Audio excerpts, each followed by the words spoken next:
नमस्कार। आज हम भारतीय राष्ट्रीय आंदोलन के एक बहुत महत्वपूर्ण दौर पर बात करने वाली हैं, 1885 से 1947 तक। जी। ये वो समय था जब भारत की आज़ादी की लड़ाई लड़ी गई और अपने अंजाम तक पहुंची। हमारा फोकस खास तौर पर उन घटनाओं और तथ्यों पर रहेगा जो अक्सर परीक्षाओं में पूछे जाते हैं। बिल्कुल। तो चलिए सीधे शुरू करते हैं। हाँ बिल्कुल, ये सफर कई अहम मोड़ों से गुजरा है। हम कोशिश करेंगे कि समय के हिसाब से मतलब क्रोनोलॉजिकली आगे बढ़ें ठीक है, और जो मुख्य घटनाएं हैं और उनसे जुड़े जरूरी पॉइंट्स उन पर बात करें। तो फिर शुरुआत 1885 से करते हैं। भारतीय राष्ट्रीय कांग्रेस की स्थापना हुई। ये किसके दिमाग की उपज थी? माँ, इसकी पहल की थी A.O. ह्यूम ने, जो एक रिटायर्ड ब्रिटिश सिविल सर्वेंट थे। अच्छा। 28 दिसंबर 1885 को बॉम्बे में इसकी स्थापना हुई और इसमें दादा भाई नौरोजी, दिनशा वाचा जैसे बड़े भारतीय नेता भी शामिल थे। पहला अधिवेशन कहाँ हुआ था? पहला अधिवेशन बॉम्बे में ही हुआ और अध्यक्ष थे व्योमेश चंद्र बैनर्जी। यहाँ दो नाम और याद रखने जरूरी हैं परीक्षाओं के लिहाज से। पहली महिला अध्यक्ष थी एनी बेसेंट। हाँ। और पहली भारतीय महिला अध्यक्ष थी सरोजिनी नायडू। ये अंतर जरूरी है, पहली महिला और पहली भारतीय महिला। ठीक है। जी। तो ये तो हुई शुरुआत।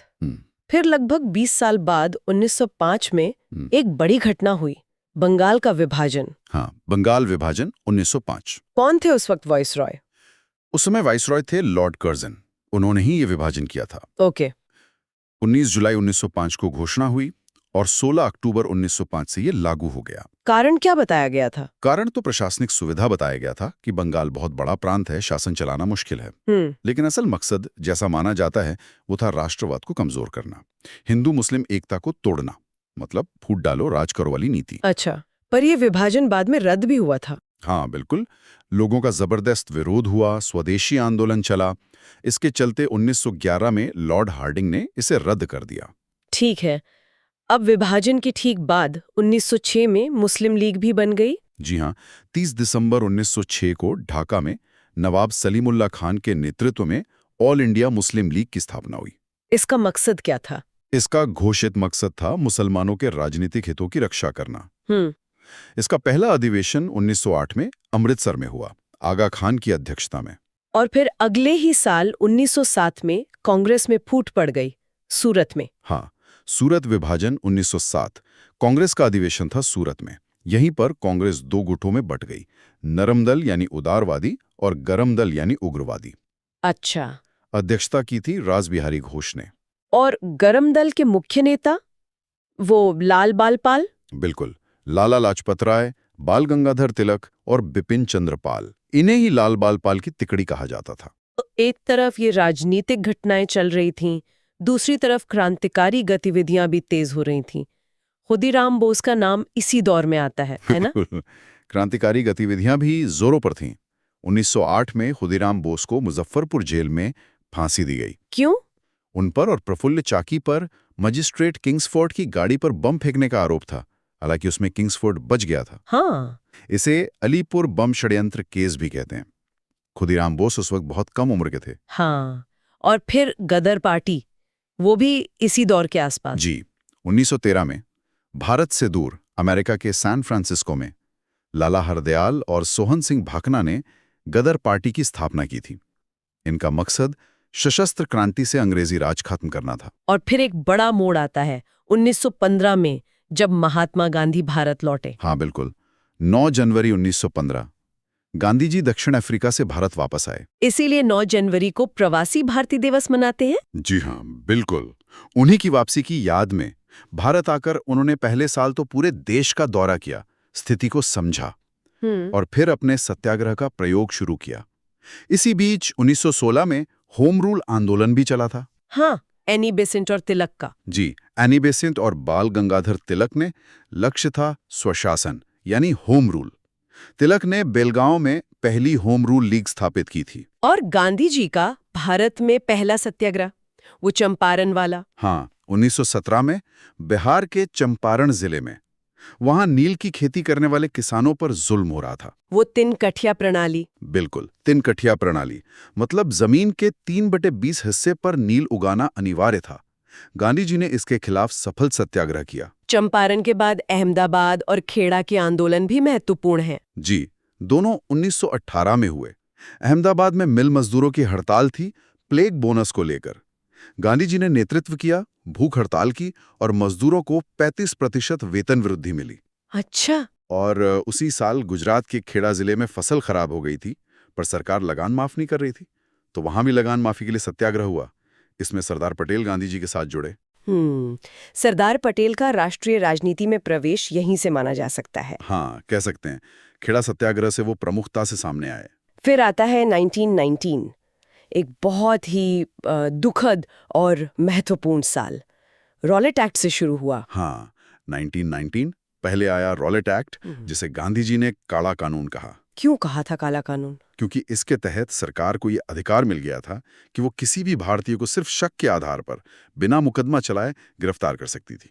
मतलब ना वकील, ना दलील, ना अपील। बाप रे, ये तो बहुत खतरनाक था। जी, ये लॉर्ड चेम्सफोर्ड के समय पारित हुआ। इसका पूरे देश में भारी विरोध हुआ। इसी एक्ट के विरोध में और पंजाब के दो बड़े नेता डॉक्टर सैफुद्दीन किचलू और डॉक्टर सत्यपाल की गिरफ्तारी के खिलाफ लोग जमा हुए थे जलियांवाला बाग में। हाँ, 13 अप्रैल 1919, बैसाखी का दिन। जी, अमृतसर का जलियांवाला बाग एक शांतिपूर्ण सभा हो रही थी। जनरल डायर ने सैनिकों के साथ आकर बिना किसी चेतावनी के निहत्थे लोगों पर गोलियां चलवा दी। बाहर निकलने का रास्ता भी बंद कर दिया था। हाँ, एकमात्र रास्ता बंद करके सैकड़ों लोग मारे गए, हजारों घायल हुए। इसे अमृतसर नरसंहार भी कहते हैं। इस हत्याकांड की प्रतिक्रिया क्या हुई? लोगों ने विरोध कैसे जताया? जबरदस्त गुस्सा था पूरे देश में। महात्मा गांधी ने ब्रिटिश सरकार से मिली केसरे हिंद की उपाधि लौटा दी। हाँ। रविंद्रनाथ टैगोर ने अपनी नाइटहुड यानी सर की उपाधि वापस कर दी। और इसी समय खिलाफत आंदोलन भी चल रहा था। जी, 1919 से 1922 तक तुर्की के खलीफा के पद को बनाए रखने के समर्थन में भारतीय मुसलमानों ने यह आंदोलन चलाया था। शौकत अली और मोहम्मद अली, जिन्हें अली बंधु कहते हैं, इसके प्रमुख नेता थे। गांधी जी ने इसका समर्थन किया था? हाँ, गांधी जी ने इसे हिंदू मुस्लिम एकता बढ़ाने का एक अवसर माना और कांग्रेस ने भी इसका समर्थन किया। और फिर इसी पृष्ठभूमि में असहयोग आंदोलन शुरू हुआ। बिल्कुल। जलियांवाला बाग, रॉलेट एक्ट और खिलाफत के मुद्दे को लेकर गांधी जी ने 1 अगस्त 1920 को असहयोग आंदोलन शुरू कर दिया। दिसंबर 1920 में कांग्रेस के नागपुर अधिवेशन में इसे औपचारिक रूप से अपनाया गया। इसमें सरकारी नौकरियों, अदालतों, स्कूलों, कॉलेजों, विदेशी कपड़ों, सबका बहिष्कार शामिल था। ये आंदोलन काफी सफल रहा था शुरू में। हाँ, बहुत बड़े पैमाने पर लोगों ने हिस्सा लिया। अभूतपूर्व था ये। लेकिन फिर चौरी चौरा की घटना हो गई। हाँ, 4 फरवरी 1922 को उत्तर प्रदेश में गोरखपुर के पास चौरी चौरा नाम की जगह पर आंदोलनकारियों की एक भीड़ ने गुस्से में आकर पुलिस थाने में आग लगा दी, जिसमें कई पुलिस वाले मारे गए थे। जी, 22 पुलिसकर्मी मारे गए। गांधी जी अहिंसा के सिद्धांत को लेकर बहुत दृढ़ थे। इस हिंसा से वो बहुत आहत हुए और उन्होंने आंदोलन वापस ले लिया। हाँ, फौरन 12 फरवरी 1922 को उन्होंने असहयोग आंदोलन वापस लेने की घोषणा कर दी। हालांकि उनके इस फैसले की काफी आलोचना भी हुई थी उस समय। आंदोलन वापसी के बाद फिर कांग्रेस में मतभेद हुए, स्वराज पार्टी बनी। जी, कई नेता जैसे चितरंजन दास और मोतीलाल नेहरू गांधी जी के फैसले से सहमत नहीं थे। उनका मानना था कि परिषदों का बहिष्कार करने की बजाय चुनाव लड़कर परिषदों में जाना चाहिए और वहां सरकार का विरोध करना चाहिए। अच्छा, मतलब सिस्टम के अंदर जाके लड़ना। हाँ, एक तरह से। इसी विचार के साथ उन्होंने 1 जनवरी 1923 को स्वराज पार्टी का गठन किया। चितरंजन दास को देशबंधु भी कहा जाता है। और 1924 का बेलगाम अधिवेशन, वो क्यों खास है? वो इसलिए खास है क्योंकि वो एकमात्र कांग्रेस अधिवेशन था जिसकी अध्यक्षता महात्मा गांधी ने की थी। हाँ, ये सवाल अक्सर आता है परीक्षाओं में। एकमात्र अधिवेशन जिसकी अध्यक्षता गांधी जी ने की, बेलगांव 1924। जी, ठीक है, आगे बढ़ते। 1928 में साइमन कमीशन भारत आया। इसका काफी विरोध हुआ था, साइमन गो बैक के नारे लगे थे। हाँ, 1927 में ब्रिटिश सरकार ने सर जॉन साइमन की अध्यक्षता में एक कमीशन बनाया था। काम था भारत में संवैधानिक सुधारों की समीक्षा करना। तो विरोध क्यों हुआ? विरोध इसलिए हुआ क्योंकि इस कमीशन में 7 सदस्य थे और सातों के सातों अंग्रेज थे, कोई भारतीय नहीं था। ओहो, मतलब भारतीयों के भविष्य का फैसला बिना किसी भारतीय के। बिल्कुल, इसे भारतीयों ने अपना अपमान समझा। इसीलिए जब कमीशन 3 फरवरी 1928 को बॉम्बे पहुंचा तो पूरे देश में इसका जबरदस्त विरोध हुआ। हड़तालें हुई, साइमन गो बैक के नारे लगे। इसी विरोध में लाला लाजपत राय जी की मृत्यु हुई थी। हाँ, लाहौर में विरोध प्रदर्शन का नेतृत्व करते हुए उन पर पुलिस ने लाठीचार्ज किया था। वे बुरी तरह घायल हो गए और कुछ दिनों बाद उनकी मृत्यु हो गई। उनकी शहादत ने आंदोलन को और मजबूती दी होगी। बिल्कुल। इसके बाद स्वतंत्रता की मांग और तेज हो गई। 1929 में कांग्रेस का लाहौर अधिवेशन हुआ। जिसकी अध्यक्षता जवाहरलाल नेहरू ने की। जी, ये एक ऐतिहासिक अधिवेशन था।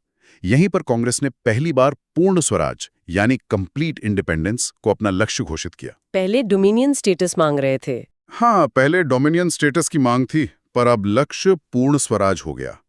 और यहीं तय हुआ कि 26 जनवरी 1930 को पहला स्वतंत्रता दिवस मनाया जाएगा।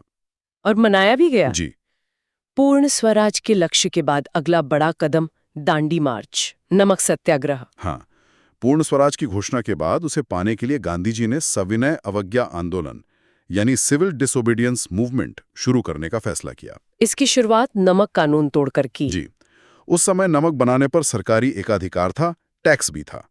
गांधी जी ने इसे अन्यायपूर्ण माना। 12 मार्च 1930 को साबरमती आश्रम से अपने 78 चुने हुए साथियों के साथ दांडी के लिए पैदल यात्रा शुरू की। लगभग 240 मील चलकर 6 अप्रैल 1930 को दांडी पहुंचे और समुद्र किनारे नमक बनाकर कानून तोड़ा। इस समय वाइसरॉय कौन थे? Lord Irwin. ठीक है। दांडी मार्च के बाद फिर लंदन में गोलमेज सम्मेलनों का सिलसिला शुरू हुआ। हाँ, ब्रिटिश सरकार संवैधानिक सुधारों पर चर्चा करना चाहती थी। 3 गोलमेज सम्मेलन हुए लंदन में। पहला कब हुआ? पहला हुआ नवंबर 1930 से जनवरी 1931 तक। कांग्रेस ने इसमें हिस्सा नहीं लिया क्योंकि सविनय अवज्ञा आंदोलन चल रहा था। फिर सरकार ने कांग्रेस को मनाने की कोशिश की। 5 मार्च 1931 को गांधी जी और वाइसरॉय इरविन के बीच एक समझौता हुआ, गांधी-इरविन पैक्ट। इसमें क्या तय हुआ? इसमें तय हुआ कि सरकार राजनीतिक कैदियों को रिहा करेगी जिन पर हिंसा का आरोप नहीं है, और गांधी जी आंदोलन स्थगित करके दूसरे गोलमेज सम्मेलन में भाग लेंगे। तो गांधी जी गए दूसरे सम्मेलन में? हाँ, सितंबर से दिसंबर 1931 में दूसरा गोलमेज सम्मेलन हुआ। गांधी जी कांग्रेस के एकमात्र प्रतिनिधि के तौर पर गए। सरोजिनी नायडू ने भारतीय महिलाओं का प्रतिनिधित्व किया। क्या ये सफल रहा? नहीं, ये भी असफल रहा। सांप्रदायिक प्रतिनिधित्व के सवाल पर कोई सहमति नहीं बन पाई। गांधी जी निराश होकर लौटे और आंदोलन फिर से शुरू कर दिया। तीसरा सम्मेलन भी हुआ था? हाँ, नवंबर-दिसंबर 1932 में तीसरा सम्मेलन हुआ। इसमें भी कांग्रेस ने भाग नहीं लिया। इसी दौरान पूना पैक्ट हुआ था गांधी जी और अंबेडकर जी के बीच। जी बिल्कुल। दूसरे गोलमेज सम्मेलन के बाद ब्रिटिश प्रधानमंत्री ने दलितों के लिए अलग निर्वाचन मंडल यानी सेपरेट इलेक्टोरेट की घोषणा कर दी थी, जिसे कम्युनल अवार्ड कहते हैं। गांधी जी इसके खिलाफ थे? हाँ, गांधी जी का मानना था कि इससे हिंदू समाज बढ़ जाएगा। उन्होंने पूना की यरवदा जेल में इसके विरोध में आमरण अनशन शुरू कर दिया। तब डॉक्टर B.R. अम्बेडकर और गांधी जी के बीच 24 सितंबर 1932 को एक समझौता हुआ, जिसे पूना पैक्ट कहते हैं। इसमें क्या हुआ? इसमें दलितों के लिए अलग निर्वाचन मंडल की मांग छोड़ दी गई, लेकिन प्रांतीय विधानमंडलों में उनके लिए आरक्षित सीटों की संख्या काफी बढ़ा दी गई। अच्छा, और डॉक्टर अंबेडकर ने तीनों गोलमेज सम्मेलनों में भाग लिया था? जी हाँ, ये एक महत्वपूर्ण तथ्य है। डॉक्टर अंबेडकर तीनों सम्मेलनों में शामिल हुए थे। इन सब चर्चाओं के बाद फिर 1935 का भारत सरकार अधिनियम आया। हाँ, गवर्नमेंट ऑफ इंडिया एक्ट 1935। ये ब्रिटिश भारत का सबसे लंबा अधिनियम था। लॉर्ड विलिंगडन उस समय वाइसरॉय थे। इसके मुख्य प्रावधान क्या थे? इसमें प्रांतीय स्वायत्ता दी गई। केंद्र में एक अखिल भारतीय संघ का प्रस्ताव था, हालांकि वो लागू नहीं हो पाया। बर्मा को भारत से अलग कर दिया गया। भारत परिषद यानी इंडिया काउंसिल को खत्म कर दिया गया। और इसी के आसपास पाकिस्तान की मांग भी उठी। हाँ, 1940 में मुस्लिम लीग ने अपने लाहौर अधिवेशन में पहली बार औपचारिक रूप से एक अलग मुस्लिम राष्ट्र यानी पाकिस्तान की मांग का प्रस्ताव पारित किया। फिर दूसरा विश्व युद्ध शुरू हो गया। उस दौरान क्रिप्स मिशन भारत आया था। जी, दूसरा विश्व युद्ध 1939 में शुरू हुआ। युद्ध में भारतीयों का सहयोग पाने के लिए ब्रिटिश सरकार ने मार्च 1942 में सर स्टैफोर्ड क्रिप्स के नेतृत्व में एक मिशन भेजा। उसने क्या प्रस्ताव दिए? और मुस्लिम लीग पाकिस्तान पर अड़ी थी, तो ये मिशन फेल हो गया। गांधी जी ने इसे पोस्ट डेटेड चेक कहा था। हाँ, post dated cheque on a failing bank, मतलब एक डूबते हुए बैंक का बाद की तारीख का चेक। क्रिप्स मिशन फेल होने के बाद ही भारत छोड़ो आंदोलन का फैसला हुआ। बिल्कुल। गांधी जी को लगा कि अब अंग्रेजों को भारत छोड़ने के लिए मजबूर करना ही होगा। 8 अगस्त 1942 को कांग्रेस ने बॉम्बे के ग्वालियर टैंक मैदान में भारत छोड़ो प्रस्ताव पारित किया। इसे किसने पेश किया था? जवाहरलाल नेहरू ने। और इसी मौके पर गांधी जी ने नारा दिया, करो या मरो, डू और डाई। इसे अगस्त क्रांति भी कहते हैं। जी हाँ, अंग्रेजों ने फौरन कार्रवाई की ऑपरेशन जीरो आवर चलाकर गांधी जी समेत सभी बड़े नेताओं को गिरफ्तार कर लिया गया। लेकिन यह आंदोलन जनता के स्तर पर चलता रहा और इसने ब्रिटिश राज को हिलाकर रख दिया। और फिर आजादी की तरफ आखिरी कदम, शिमला सम्मेलन, कैबिनेट मिशन। हाँ, युद्ध खत्म होने के बाद 1945 में लॉर्ड विविल ने शिमला में एक सम्मेलन बुलाया, पर वो असफल रहा। फिर 1946 में ब्रिटिश सरकार ने कैबिनेट मिशन भेजा। इसमें कौन कौन थे? 3 सदस्य थे, पैथिक लॉरेंस, स्टैफर्ड क्रिप्स और एवी अलेक्जेंडर। इसका काम था संविधान निर्माण और सत्ता हस्तांतरण की रूपरेखा तैयार करना। क्या इसने बंटवारे का सुझाव दिया था? नहीं, कैबिनेट मिशन ने बंटवारे का सुझाव नहीं दिया था, बल्कि एक ढीले ढाले संघ का प्रस्ताव रखा था। इसी की योजना के तहत संविधान सभा का चुनाव हुआ। लेकिन फिर भी बंटवारा हुआ, वो कैसे तय हुआ? कैबिनेट मिशन योजना भी आखिर में लागू नहीं हो पाई। कांग्रेस और लीग में सहमति नहीं बनी, देश में सांप्रदायिक दंगे बढ़ गए। तब फरवरी 1947 में लॉर्ड माउंटबेटन आखिरी वाइसरॉय बनकर आए। उन्होंने हालात देखकर ये नतीजा निकाला कि बंटवारा ही एकमात्र रास्ता बचा है।